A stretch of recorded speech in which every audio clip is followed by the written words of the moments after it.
بسم اللہ الرحمن الرحیم فستبصر ويبصرون بأيكم المفتون صدق اللہ العلی العظیم۔ آیت نمبر 5 اور 6 کے الفاظ کے معنی آپ کی خدمت میں بیان کر دیے تھے۔ ان کا ترجمہ اس طرح سے ہے، فستبصر ويبصرون، تو بس کچھ ہی دیر کے بعد، کچھ ہی مدت گزرنے کے بعد آپ بھی دیکھ لیں گے اے نبی، اور یہ مخالفین بھی دیکھ لیں گے۔ کیا دیکھ لیں گے؟ آیت نمبر 6، بِأَيِّكُمُ الْمَفْتُونُ، کہ آپ دونوں فریقوں میں سے کون فتنے میں مبتلا ہے۔ اور پچھلی آیات کو اگر ذہن میں رکھا جائے کہ جس میں رسول اللہ کو یہ لوگ مجنون یعنی دیوانہ کہا کرتے تھے، تو قرآن کریم یہاں پر کہنا چاہتا ہے کہ اے نبی، آپ کو یہ عظیم ترین نعمت نبوت عطا ہوئی ہے اور آپ اللہ کا پیغام پہنچانے والے ہیں، اللہ آپ کا محافظ ہے۔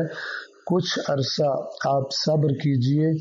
آپ بھی اپنی آنکھوں سے دیکھ لیں گے کہ نتیجہ کیا نکلتا ہے، اور یہ لوگ جو آپ کو دیوانہ کہتے ہیں یہ بھی دیکھ لیں گے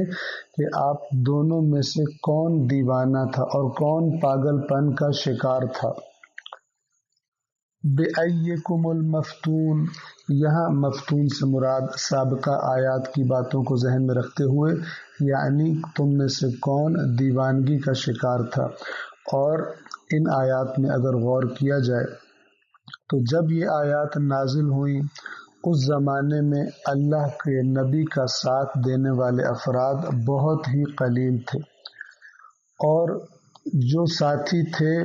اس کیفیت میں انہیں بہت کم یعنی دیکھنے والوں کو بہت کم امید تھی، اور امکان ہی نہیں لگتا تھا کہ یہ قلیل سی جماعت عنقریب سارے کے سارے معاشرے پر غلبہ پا لے گی۔ اس زمانے میں اسلام قبول کرنا یعنی مار کھانا، یعنی طرح طرح کی اذیتیں برداشت کرنا، جیسا کہ تاریخ اسلام میں ہمیں ملتا ہے، یعنی انتہائی سختی اور مصیبت کا دور تھا۔ لیکن کچھ ہی عرصہ گزرنے کے بعد خداوند عالم کا کیا ہوا یہ وعدہ کہ عنقریب تو بھی دیکھ لے گا اور یہ بھی دیکھ لیں گے کہ کون دیوانگی کا شکار تھا، کون فتنے کا شکار تھا، تو تاریخ اسلام بتاتی ہے کہ کچھ ہی عرصہ گزرنے کے بعد وہی مکہ کہ جہاں سے اللہ کے نبی کو مجبور ہو کر نکلنا پڑا، اگرچہ اللہ کے نبی خود فرما رہے تھے جب مکہ کو چھوڑ رہے تھے کہ میرا جی نہیں چاہتا اے مکہ تجھے ترک کرنے کو، لیکن ان لوگوں نے مجھے مجبور کر دیا ہے۔ یہ لوگ اللہ کے دین کا استقبال نہیں کر رہے، اللہ کے دین کو یہاں کی فضا میں اسے پنپنے کا موقع نہیں مل رہا، لہٰذا میں تجھے چھوڑ کر مدینہ جا رہا ہوں۔ لیکن اللہ نے اپنے نبی کو جب مکہ میں دوبارہ داخل فرمایا تو کیفیت یہ تھی کہ سارے کے سارے مکہ کے سردار کہ جو ایک زمانے میں رسول اللہ کو دیوانہ کہا کرتے تھے اور طرح طرح کی تکلیفیں دیا کرتے تھے، سارے کے سارے سر جھکا کر وہ جو بچے تھے، ورنہ بعض تو جنگوں میں مارے گئے اللہ کے نبی کے مخالفین،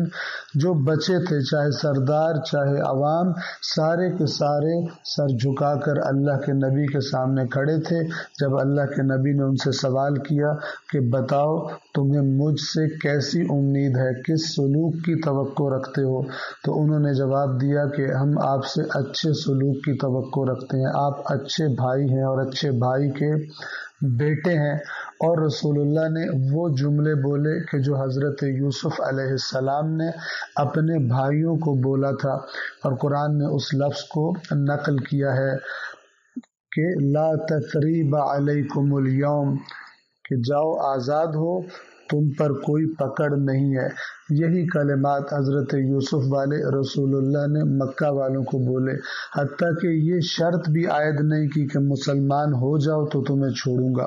اور سب کے سب کو آزاد کر دیا۔ اور اللہ کا وہ وعدہ جس میں اللہ نے اپنے نبی سے فرمایا تھا وَرَأَيْتَ النَّاسَ يَدْخُلُونَ فِي دِينِ اللَّهِ أَفْوَاجًا، اور تو دیکھے گا اے نبی کہ یہ جو اب تجھے دیوانہ کہتے ہیں اور اب تجھے اذیتیں دیتے ہیں، یہ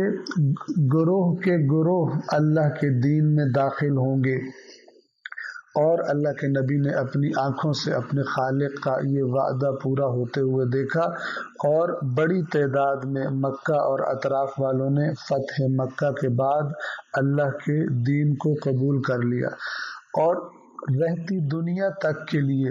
یہ دو آیتیں جو اللہ کے نبی کو خوشخبری سنا رہی ہیں اور وعدہ کر رہی ہیں کہ عنقریب آپ بھی دیکھ لیں گے، یہ بھی دیکھ لیں گے، اور گویا ساری دنیا دیکھ لے گی کہ پاگل کون تھے۔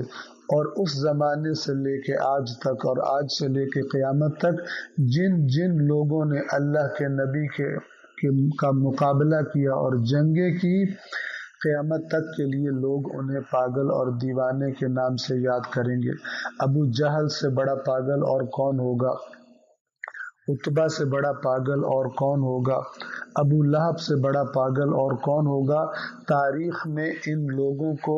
علامت بنا دیا اور عبرت بنا دیا کہ جو ایک زمانے میں اللہ کے نبی کو تکلیفیں دیا کرتے تھے اور مجنون کہا کرتے تھے۔ اور قرآن کا یہ وعدہ سچ ہو گیا کہ کچھ ہی دیر ٹھہر جائیے، نتیجہ آپ کے سامنے آ جائے گا۔ آپ کے ذمے جو کام لگایا گیا ہے آپ اس کام کو انجام دیتے رہیے، عنقریب آپ کا اللہ آپ کی مدد کرے گا۔ اور ایک اور طعنہ جو دیا کرتے تھے رسول اللہ کو کہ تو ابتر ہے، تیرے بعد تیرا نام لینے والا کوئی نہیں ہوگا، تو خداوند عالم نے ایسا انتقام لیا کہ اللہ کے نبی کی نسل جو اللہ کے نبی کی پاکیزہ بیٹی سے خداوند عالم نے رسول اللہ کو عطا فرمائی، تو وہ نسل آج دنیا میں ہر جگہ موجود ہے۔ لیکن وہ لوگ کہ جو اللہ کے نبی کو ابتر کہا کرتے تھے، یا تو ان کو کوئی اپنی اولاد یا تو ان کی اولاد باقی ہی نہیں ہے، اور اگر باقی ہو بھی ان کے خاندان میں سے کوئی، تو اسے یہ بتاتے ہوئے شرم آئے گی کہ میں مثال کے طور پر ابو جہل کے خاندان میں سے ہوں۔ اللہ نے عبرت بنا دیا، جیسے اس کے بعد